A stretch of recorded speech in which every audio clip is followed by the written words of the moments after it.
Right, shall we go into the episode? Let's do it. Right. So, Go on. Pidgey, do you have fond or strong memories of Pidgey from your childhood, Tom? Yes. So, I definitely had a Pidgey, and I'm pretty sure that I don't think that Pidgey was the first Pokemon that I came across. Um, but I do remember catching a Pidgey, and Pidgey is potentially the first Pokemon I ever caught. And there's a version, I want to say, a version of Pokemon Blue that I had, that I played, and I realised early on that if you just use the same Pokemon, you can like level them up really quickly. And You realised that, did you? I did. As I said that, the moment I said it, I was like, oh, the 10-year-old me just bubbled to the surface. Then, like that logic just came straight out of my mouth. But yeah, so I've had a Pidgey, and Pidgeot specifically became my main for that particular run through. And in the Pidgeot episode, I'm going to mention what happened to that Pidgeot, because it's also that Pidgeot is the reason why I don't have mains anymore, because it didn't end well. There we go. There's a little bit of a tag or a hook to get people on for the Pidgeot episode. So I'm pretty sure that Pidgeot, similar to Caterpie, similar to Weedle, I feel like everybody's had a Pidgey at some point, particularly if you came in at Gen 1. And I had one, and it was my favourite for a very long time. I'm a big fan. Nice.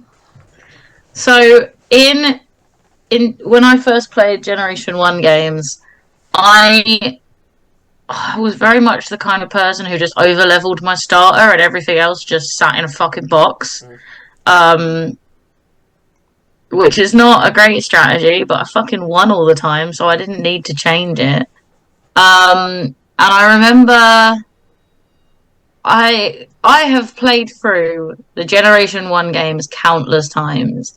It's not like, oh, I've played through once or twice. It's like I played through these games maybe hundreds of times because I didn't have other games. I just played these ones. So I remember having bashed through with all 3 starter Pokemon at like level 100 and everything else just like the level I caught it at, because you don't get the experience share until after you defeat the Elite Four in Red and Blue. And like never, like only really leveling stuff up to evolve, and then dumping it because I wanted the dex.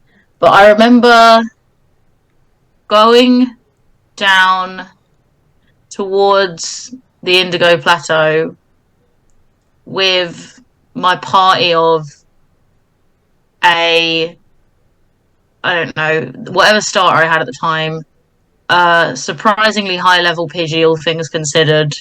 A Rattata, maybe a Spearow if I'd caught one yet. Going that way and then meeting the rival. And usually my approach was just to use my starter and like potions to fix it. And then my Pidgey did surprisingly well, beating the other trainers' Pokemon. I was really pleased. And I was like, oh, maybe I'll use Pidgey in more things then. And sort of figuring out quite late game that like some Pokemon were good and not just the starters. But I vividly remember a Pidgey kind of saving my ass when I thought all hope was lost. And from then on, I definitely made an effort to keep my Pidgey at a better level so that I had like a secondary in a way. Particularly in run-throughs where I picked Squirtle as my starter, because I think Pidgey can be quite valuable early on. In that it's whichever starter you pick, it's decently effective against your opponent's starter. But if you've got Squirtle, it's super effective against Bulbasaur. So having something that's super effective against your opponent that early on, I think is definitely a big boon. Like I tend to avoid Pidgey now because I like having dual types on my team and I don't like having normal types on my team. So if I have a flying type, I like using the Fletchling evolutionary line. I've had quite a few Talonflames. I also do a lot of Pokemon breeding for shinies, so I like that Talonflame hatches eggs quicker with its flame body. I like Rookity. Rookity was a good one, flying and steel. Slow, but and like here's the thing with Rookity and Fletchling, I always approach those games going, but I don't want like my second main partner to be the obvious choice of the first bird Pokemon you meet. But because they're really quality dual types, I can't not. It's so easy to like fall into that trap and be like, actually, yeah, I want this one on my team. But I never like when I get a Pidgey, I always kind of think it's going to be too easy to have Pidgeot on my team, and I try to avoid it. And then because Pidgey is very useful going through that forest, for sure, I usually end up with a Pidgeot on my team, even if I don't want one. When I'm playing a game with a Pidgey in it, particularly if it's an early level game. I recently replayed Pokemon Let's Go, and I thought I'm going to mix it up a bit. I'm actually going to consciously decide not to use the obvious Pokemon on my team. So I had an Eevee because I've got Let's Go Eevee, so you get an Eevee. Um, and I tried to avoid using Pidgey. I was like, I'm gonna use a Spearow because it's so like Pidgey is the default one because it's like we were talking about Beedrill and Butterfree. Butterfree was on Ash's team, so it's the good one. Beedrill's the pointy one, so it's the bad, scary one. So I was like, Pidgey is the good one because Pidgeotto is on Ash's team. Spearow is the bad, scary one, so people avoid it. I was like, what if I try a Spearow? And I did not use the Spearow. I ended up sticking with Pidgey again. Like my Pidgeotto on that game now is so much better than the Spearow I had wanted to be on my team that I just gave up and put the Spearow in the box. Yeah, that I've had that happen where I've given a Pokemon a chance and it's been on the team for a little while, and I just feel like it's increasingly just not doing quite what I want it to, and I have to kind of swap it out. I was going to mention like Spearow because like you say that's the kind of duality that comes in with this generation, Pidgey and Spearow, and I think that Spearow, not only because of the anime, but if I'm right, I think it comes in later as well. I want to say your first encounter, like this. Yeah, so you'll meet Pidgey and Rattata on Route 1 immediately out of Pallet Town. Spearow is in Viridian City, kind of. So you have to get through Route 1 to Viridian City, and then you go left to towards Indigo Plateau, and Spearow is in that little patch of grass. But there are also Pidgey and Rattata, and less common are Spearow and the two Nidorans. So that like you have to go. That was another one I tried to use. I was like, I'm gonna use a Nidoran. I'm gonna like that's gonna be my poison Pokemon. I didn't. Yeah. I've already given up on it. The Nidoking I had was shit. Well, I mean, Didn't like using it. I did Let's Go Pikachu, and I had a similar Mm-hmm. thing. And the thing that really helped me was that, so I wasn't expecting it. I came across a shiny Oddish, which Mm-hmm. is the reason why I've got Gloom as the as like my little mascot for this. Yeah. But the fact it was shiny and the first shiny I'd ever caught, um, made me go, okay, so this here feels like a Pokemon that I'll like have on the team, and because it was a Pokemon that I'd never had before, it made me go, okay, so this is. I then built the team around this Pokemon that I didn't expect to get, Yeah. and because otherwise I'd have probably just got myself like a Venusaur again, Yeah. But because there was no point in having a Venusaur and a Vileplume. So I was like, right, well, I'm sticking with Vileplume, and I respected that Pokemon. Like, I was so impressed by like how much I enjoyed using it, and then I kind of built the rest of the team around it. But I have had instances where I've picked up Pokemon and I've been like, okay, I'm going to use you, and I'm hoping that you're going to become like a member of the team. And then just over time, I've been like, either they've not got the defense I need or the attack strength that I need.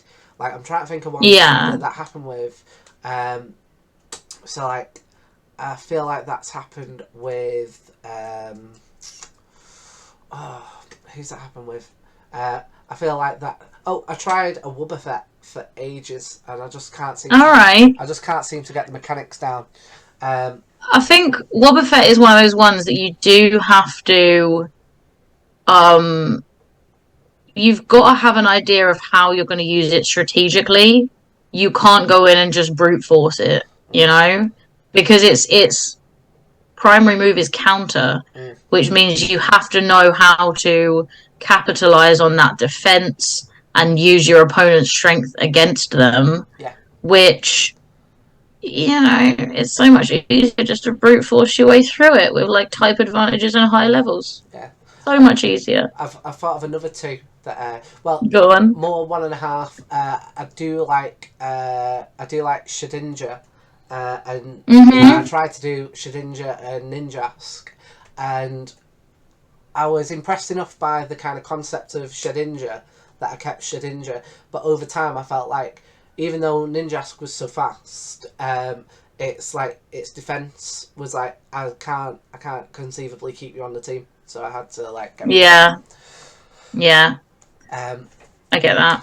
But yeah, with Pidgey, I feel like Pidgey is like such a for me. I feel like it's such a good kind of all round. I think it also helps the fact that Fly is a useful HM. Mm, It's one of the few, it is. yeah, like in the first generation, probably one of the probably two, yeah, possibly two decent HMs like Fly, Yeah. and I feel like the other one's Surf, and Yeah. the others are rubbish. Like, you know, Yeah. and the fact that you, Ash can fuck off. yeah, I agree, I agree. Um, um, like, Cut, not very good. I remember the first time, I had to put Cut on a Pokemon, and Yeah. like the only Pokemon I could have it on was my starter. So then I had this Mm. Charizard that I like that had this move on that I like didn't like, and I remember that was kind of the first time that I was like, right, I don't particularly like the fact that the HMs are like stuck. I feel like they've gotten the HMs down a lot better in more recent Yeah. years. Yeah. I like that they don't take up a move anymore. Mm. I thought the like let's go thing where it's like your starter learns all these moves that normally human beings are supposed to do was weird. I didn't love that. Mm. Like, because it implies that you live in a world where human beings can just randomly fly. Um, Well, but yeah. I mean, Um, the Wright brothers would take issue with that. but yeah, so I had kind of, yeah, I think fly is definitely a very good move. I think it's very, um, it's, yeah, I think, yeah, you're right. Fly and surf are just the good ones. Yeah. They're the ones you don't mind taking up a space. I did really appreciate, like, you know, I don't know if the logic always made sense, but like not having to take up a space on your party's attacks, Mm. definitely appreciated in later games. Yeah. Like, Yeah. I'm glad you don't have to carry around an HM slave, so you've got like a level 100 fucking Rattata because it's been sitting in your party with the EXP share on, Mm. and like it's got Rock Smash and Cut and Flash or whatever else Rattata can actually learn. Strength. Yeah. I mean, it does it winds me up. There's a couple of generations where like I can definitely think of like where HM's like wound me up. I think generation 3 is that where you've got like Yeah. waterfall and dive and surf, and Yeah. I'm fairly certain that if like Feraligatr is considered like one of the best like starters, and there's a good chance that you might have a Feraligatr that has then got That's just basically your HM slave. Surf, waterfall, whirlpool, and cut. Yeah, pretty Dive. much. Yeah, Yeah, yeah. and I've definitely done that. I mean, we've not mentioned it on the channel. I don't think we've mentioned it, but one of the first things that me and you got chatting about was, I don't know if you remember this, Bidoof. Yeah, no, I do. Yeah, I remember. and I sent you all the Bidoof butt pictures I took on Pokemon Snap. yeah, I was in Yeah, yeah, yeah. all that. What do they call it now? What's that dance move that Miley Cyrus does? Um, Twerking. yeah, twerking. All those Bidoofs twerking. Um, Yeah. but um, but like I really like Bidoof. You really like Bidoof, and Bidoof is like considered a HM slave, and it's like they deserve so much more than that. Yeah, I think the same can be said for a lot of those like early stage rodent Pokemon Mm. because especially if, like in this generation, and we should probably be saving this for the Raptor episode to be honest, because you need something with cut and you don't want it to be your starter. Mm. It's gonna be your Raptor, or it's gonna if you're lucky enough to have caught like a Bellsprout or something, which are around but rare, in those early bits of the game. Yeah. Um, but yeah, I do. I think that Pidgey is a decent all round Pokemon, and I think the fact that Fly is a decent HM like definitely helps. And I remember like when I got Fly, and I was like, and it was like, oh, you can just like fast travel now, and I was like, oh, Yeah. that's just gonna speed everything up like so much. Because I mean, I should save this all the way for the Articuno episode, but that's going to be ages away. I was never able to work out how to do the Seafoam Islands. All Um, right. so what I used to do was I would fly to Pallet Town, surf down, and get to Cinnabar Island that way. Um, just because I just could not, the puzzle where you've got to put the rocks in so that you don't have to run by. Yeah. I just could not work it out. So for me, like Fly unlocked other opportunities in order for me to kind of Mm. like speed through the game. Yeah. I'm sure we'll come back to this when we talk about Arcano, but I actually wish there were more puzzles like the Seafoam Islands. I really like the challenge of it. Mm. And it's like the fact that you can just miss Articuno entirely and it's not handed to you, I think was so good compared to the way that now they just give you legendaries. Yeah. And I'm like, fuck off, make me work for it. Mm. I don't care about this legendary now because you just gave me one. Everyone's fucking got one. Mm. And Yeah. like I think that kind of ties back to Pidgey in that when if I worked that hard to get my Articuno, it felt more worthwhile giving up the Pidgey I'd have with me since it was a level 2 Pidgey. Mm. Whereas now I'm just given a legendary. I don't even use it once. I just put it straight in the box Yeah. because like I've raised these Pokemon, I've trained these Mm. Pokemon. I did not have to work for this legendary. I have to solve a puzzle. Didn't have to find it hidden in some far-flung corner of the map. Like, and even if there is a bit of a puzzle, like they're kind of handed to you on a plate still. Like the answers are right there. I realize I'm an adult now, but even now going back and playing Blue, I am sure because there is like so little guidance, you have to do so much on your own. I would appreciate Seafoam Islands and the puzzle in those caves Mm. more than I do the new ones. Yeah. Playing as an adult who's already done it a million times and knows exactly what to do. Yeah. I mean, I agree. I mean, when you were talking about that, it reminded me of. So I can't remember if I mentioned, but I had a gap after Ruby, and came back in at Platinum, and I remember like I just had to download Victini, and then literally just Yeah. you just jumped on a boat, went up some stairs, and then you got it. And In Pokemon Let's Go, if you've got I think the previous two games saved on your Switch, you just get given like Jirachi yeah, you do. and a Mew Yeah, at like and you just get them in the second and you've got two legendaries at like level 5 that you can then just have on your team from the beginning and I'm like I feel like this is too much a case of if you've bought more of our stuff, you get more Pokemon for in your game. I don't like that. Mm, And because like some kids don't have the opportunity to buy those things, and where are they going to get those Pokemon from? Like, I think if you can't get it in the game, like it shouldn't be a case of you buy something in the real world to get it.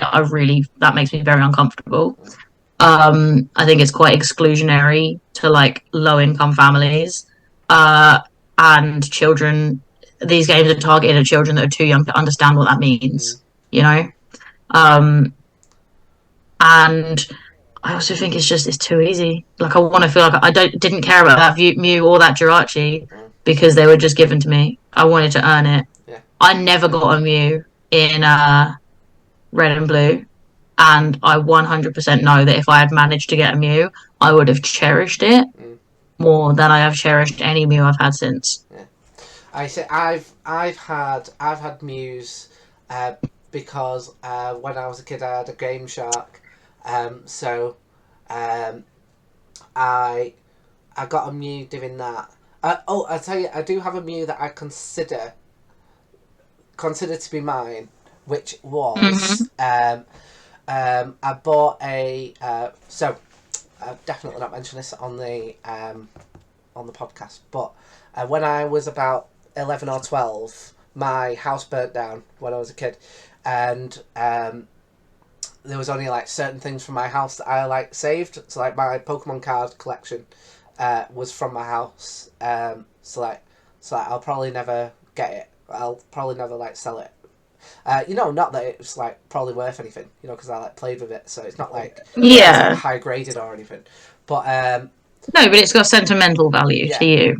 and but as a result, my copies of Red and Blue are not my original copies, and um, what I did was so I had a Nintendo 64 with Pokemon Stadium on it, and I bought these copies of Red and Blue from a market, and then copied the Pokemon over to Stadium, and then like restarted the game.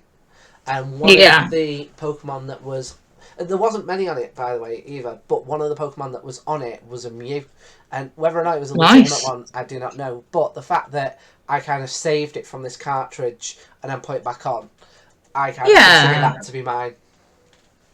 Yeah, no, that makes sense. You've gone out of your way to preserve that. Mm, And I think a lot of them using it was I don't know how easy it was to clone shit in the original games because I was a child.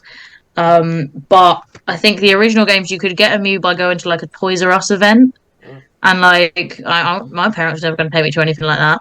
yeah, But that's still pretty cool. yeah. Um, So I've had a Mew, and I have used a Mew in my adventures, but whether or not it was a legitimate one, I do not know. But I do yeah, know, a little segue back in, that my Pidgey was legitimate because yeah. I feel like you've got to be really committed to piracy to bother to fake a yeah. Pidgey. Well, do you know what? I think I probably did at some point, and I'll tell you why. Because on Gold and Silver, there was definitely a an option on the Game Shark to like have all the Pokemon that you encounter be shinies. So and I Ah. remember catching in the wild, like near like New Bartown. So like this gives you an idea of how unlegitimate this is.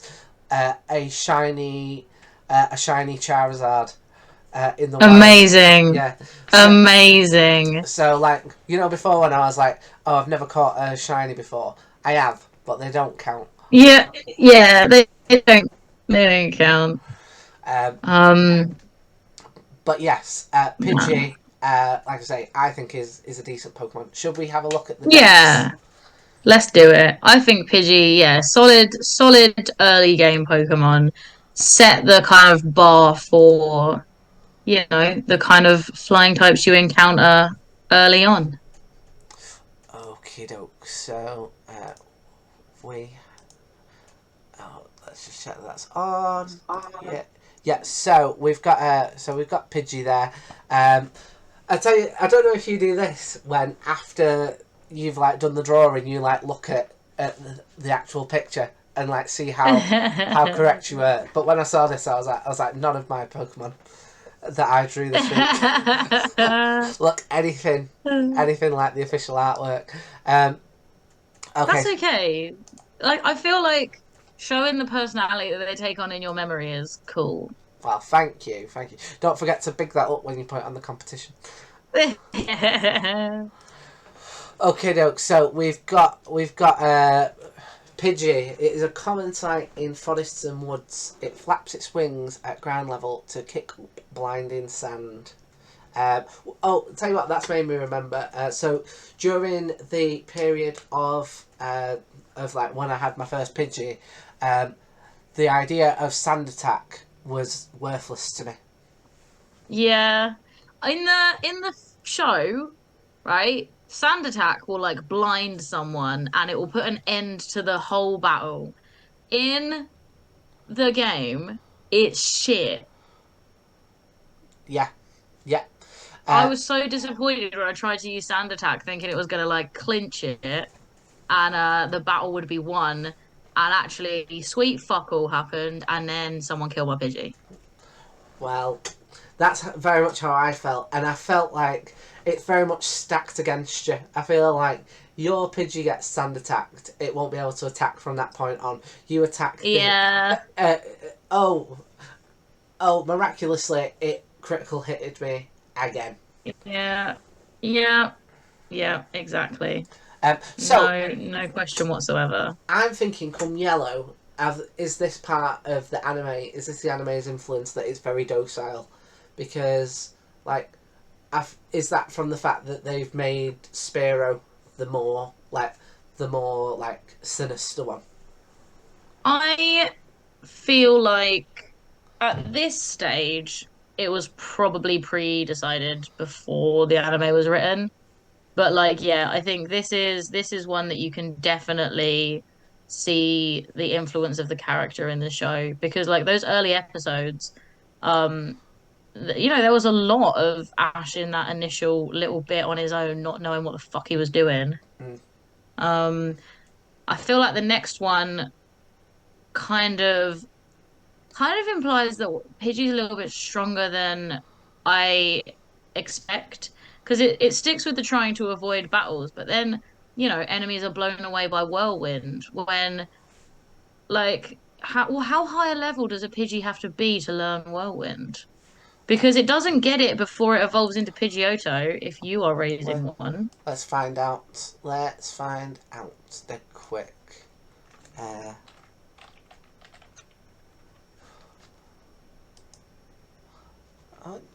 can it learn? Whirlwind? Move. Set. Anime only moves. TCG only moves. We may have to stick a pin in that. Because that was not... Yeah, it doesn't say. It just says... Oh, hang on. I don't know what you're looking at, but so in Generation 1, by leveling up, it's got Gust at level 1, Sand Attack at 5, Quick Attack at 12, Whirlwind at 19. So it only learns Whirlwind if you don't evolve it into Pidgeotto. Mm. So that's... Yeah. That sounds like Stadium That's Professor interesting. probably had a vodka when... Or maybe he's just got like a really old Pidgey that doesn't want to evolve, which is also fair. Yeah. And like, but maybe he's extrapolating to all Pidgeys something that only happens to the Pidgeys that don't want to evolve. And he's like, yeah, Pidgey can fuck shit up. And it's like, but only a Pidgey with the level of a Pidgeotto can fuck shit up. Yeah. And he could have put that. No wonder Professor Oak thinks Stadium Professor's a dick. This bit here about it usually hides in tall grass, like that feels like just an excuse for them to put more Pidgeys in the game.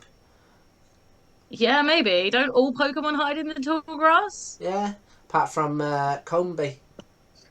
Yes. Yeah. And Teddiursa. Is Teddiursa the one that comes to if you smear honey on the tree? I think there are a few that come if you smear honey on the tree, but you can still you can still catch them in long grass, depending on like what game you're playing and in which area. Mm. Uh, I mean, it's mostly about hiding in the grass and flapping up sand. yeah, Up until Ruby, where we get Pidgey has an extremely sharp sense of direction. It is capable of unerringly returning home to its nest, however far it may be removed from familiar surroundings, which I think is a fun extra detail. no, And then it goes back to doesn't like fighting, hides in the grass, forages bugs. Cool. yeah. Yeah, that tracks. Yeah, with the anime. Well, do you know what? Right, weirdly, right, I had this in my head of being like, should I have Pidgey like trying to eat a worm that is like not a Pokemon, and then I was like, no. I mean, is there a worm Pokemon, Uh, like an actual worm? I mean, it depends what you classify as a worm, because there are Diglett has been suggested in the chat. There's Orthworm, which is a newer one. So Generation 9 Pokemon, which is like a steel type. And it is a worm, but it's like a massive steel worm with like segmented metallic bits of body. Apart from that, I feel like everything that could be a worm Pokemon could also be a Caterpie, not a caterpillar. Yeah, because They're kind of like blurred. I think a lot of bugs are blurred into each other, if you know what I mean. yeah, for me, a worm would have to be pink and like and no legs.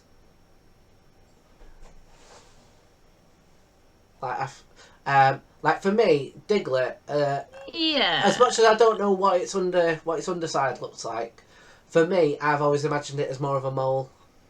I always thought of it as more of a mole. Like not as explicitly a mole as like Excadrill, but like I always thought of it as like a mole. But I think I can't really think apart from Orthworm, which is obviously a very new one, and also has some distinctions that make it not just any other bug. I do think that the early bug types that you meet that might be a worm are more like caterpillars. Mm. And I think that makes sense because then you've got the obvious transition of caterpillar, cocoon, something that flies. And that's the normal progression for a bug type you meet early on, as opposed to, I don't know, a worm not really evolving into anything. Worms just stay worms their whole lives. Yeah, that would be Unless you're just you'd going to get a struggle. worm that evolves into a bigger worm. I don't. I mean, yeah. Um, What would you make? Like, or more worms? Like Magneton. Um, yeah. uh, Ugh. but you know, if it turns out that Diglett's got a big long body, I'll happily concede that I it is a don't think worm. we want to get into I don't think we want to get into the internet theories of what Diglett is. Not today. No, not I'm today. gonna do some shots when we do the Diglett episode. I think I'm gonna need them. Uh, well, Do a shot every time the internet says something disturbing about what Diglett might be. I will die. yeah, I was gonna say we Um, cirrhosis of the liver, come Dugtrio. yeah. But yeah, I think like in the early episodes of Pokemon where you first meet Pidgey, you do see like non-Pokemon Mm. animals. You see Pidgeys pecking at worms, and you Yeah, see like fish that aren't water type Pokemon. They're just fish. yeah, And you definitely see like them talking about food yeah, in a way that's like, what are you eating? Like what are these eggs from? Is that a Pokemon egg or is it an Execute? Have you mm. got actual chicken somewhere? Yeah. So I feel like this is one of those things that it's like we don't think too hard about it. Yeah. But that was the thing, like, because like I've got a vivid memory of a Diglett eating like a worm out the ground, and that must be from a Pidgey eating a worm Yeah, out the ground. Diglett. Yeah, Yeah. if Diglett's just a bad lad. It just eats anything that it comes across. But yeah, I've got like a vivid memory of a Pidgey eating a worm out the ground, and I must have got that from the anime. Um, Yeah. and They do show Pidgey scratching at the ground and pulling out worms, and that worm's got to be like an actual worm rather than a Because like a caterpie is nearly as big as a Pidgey. It's not eating the caterpies. Yeah.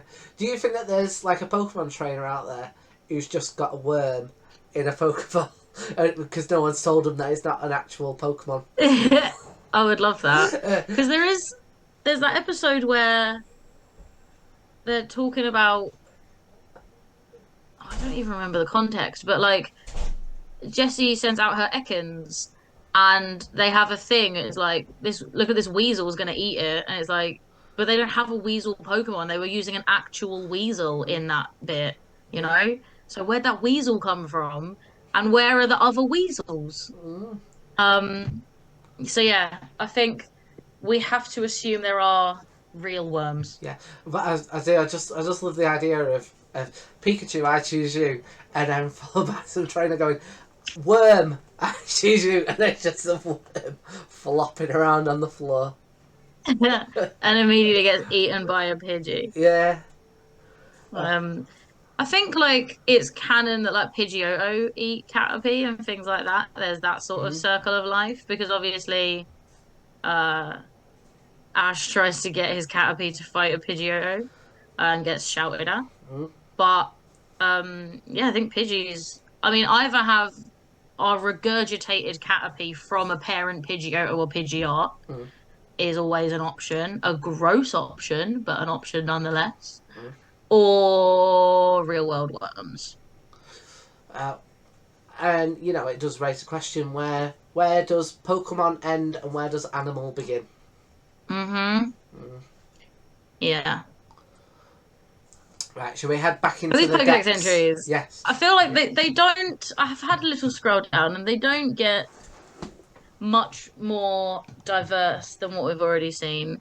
It's docile and prefers to avoid conflict, however, can ferociously strike back. Hides in tall grass, kicks up sands. Common in the grass, is docile, flaps up sand. Docile, avoids context, conflict, can strike back. Common in woods, kicks up sand. Avoids context, can strike. Fuck me. Avoid conflict, can strike back. So Sharp sense of direction again in Sapphire. is Um, is the is the kind of implication then that the battles with Pidgey are you attacking them rather than the other way I around? guess, yeah, it's gotta be. Um, if it's like, not disturbing anyone, Yeah. just chilling, doing its own thing, and then you appear out of nowhere and it feels threatened and gets you. Yeah. So I mean that almost makes us the bad guys. Yeah, I mean we are. Yeah. We're like going into their home and catching them and then attacking them and leaving them dazed on the floor for their friends to find. Yeah. Presumably eat. Yeah, Do you think any? yeah. Do you think any Pokemon? Do you think that Spearow eat Pidgey? I think Ekans eat Pidgey. Uh, And I feel like what would be a fun game mechanic is if you defeat enough Pidgey and leave them lying around, is Ekans start to appear? Like oh. how frequently a Pokemon appears depends on how much of their prey you've left lying around unconscious. I think that'd Oh. be a fun mechanic to introduce. Yeah. And they could do it.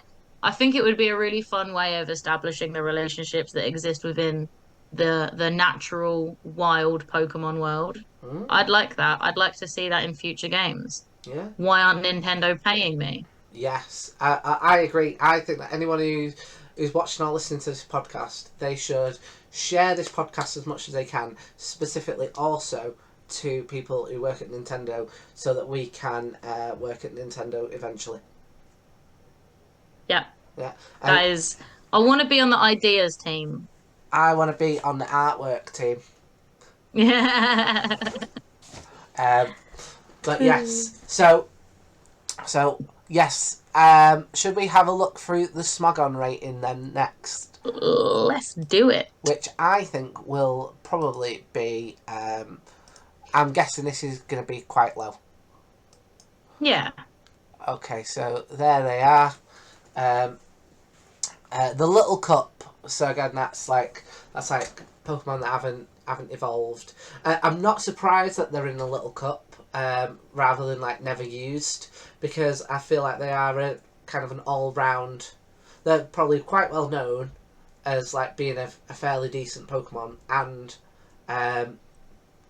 like they're quite popular as well.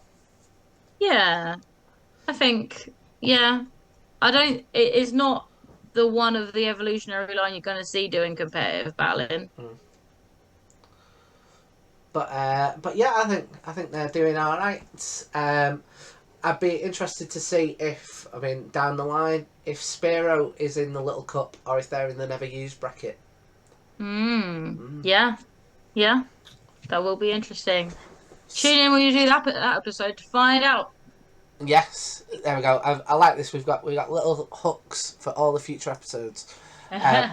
So should we do our Talking Trubbish rating for Pidgey? Yeah. I get the feeling that we're going to What do you be think? different on this one. Yeah? Yeah, Go on. What's yours? I'm going to give it a 6, A 6. which All right. I'm guessing you're thinking is too high.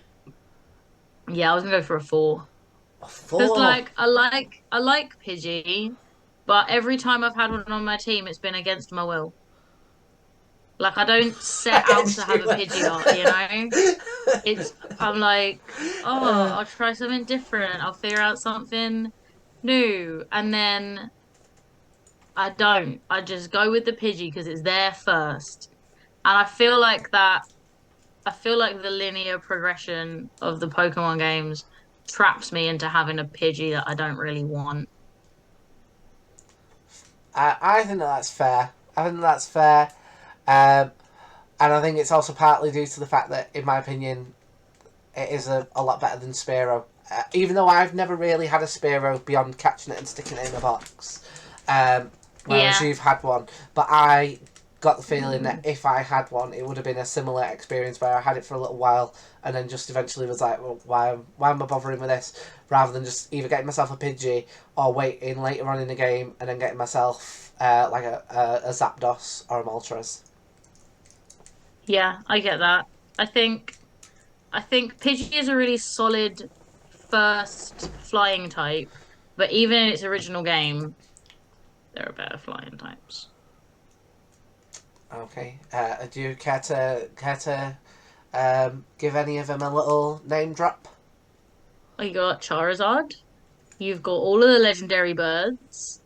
Um, you know, I think having those options, I know they're like later stage options, and like Pidgey's a good option for where it is, but if it wasn't for the fact that it appeared so early, I wouldn't bother with it. Mm, It's only I use Pidgey out of convenience. yeah.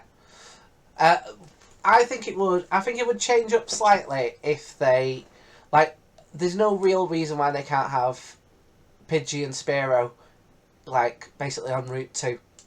I Yeah. mean, it might be a tiny bit confusing, but I think that if Spearow came earlier, you'd probably have a tiny bit more of a divide between those who like Pidgey Yeah. and those who like I Spearow. think that's true.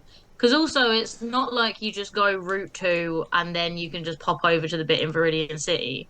You go Route 2 and then you go back down and then you go back up. So you've got all that additional time Mm, uh delivering those parcels and getting your Pokedex and your Pokeballs. yeah, You've got all that additional time bonding with the wild Pidgeys yeah, and Rattata.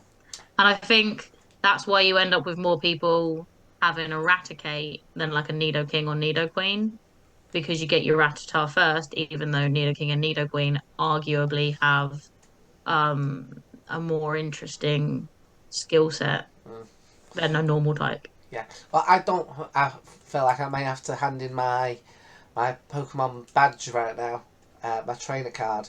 I've never had a Nidoking or a Nidoqueen, even though I'm aware that they're very good. You know, like beyond getting one and then just sticking it in Yeah, a putting it in the box. box. Yeah, Um, yeah.